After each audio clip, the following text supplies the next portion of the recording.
జ్యోతిష్య శాస్త్రం ప్రకారం కాళ్లజోడు ధరిస్తే ఇంట్లో సానుకూల శక్తి నిలిచి స్త్రీ జీవితంలో అదృష్టం ఉంటుంది. వివాహిత స్త్రీలు శుభప్రదంగా భావిస్తారు. వైవాహిక జీవితంలో సామరస్యం, మానసిక ఒత్తిడి తగ్గడానికి కూడా ఉపయోగపడుతుంది. నల్లదారం యొక్క ప్రాముఖ్యత: చెడు, కన్ను, ప్రతికూల శక్తి నుండి రక్షణ కోసం నల్లదారం పురాతన నివారణ. కాలికి కట్టినప్పుడు ప్రభావం పెరుగుతుంది. నల్ల రంగు రాహు, కేతు, శని గ్రహాలను సూచిస్తుంది. ఈ గ్రహాల అశుభ ప్రభావాలను తగ్గిస్తుంది. శనివారం భైరవ ఆలయానికి వెళ్లి నల్లదారం ప్రతిష్ఠించి ధరించడం శుభప్రదం. ఇది ఆత్మవిశ్వాసం పెంచి సానుకూల ఆలోచనను ఉంచుతుంది.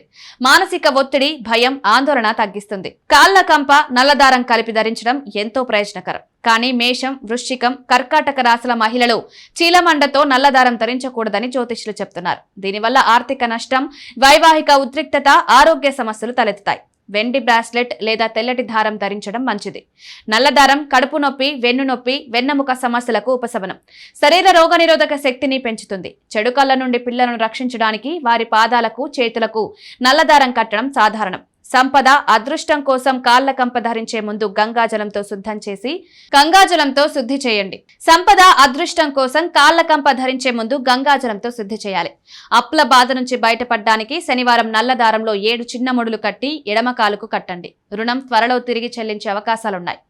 సంతానం కోరుకునే స్త్రీ వెండి కడ్డలు, నల్లదారం కలిపి శివాలయంలో పూజ చేయాలి.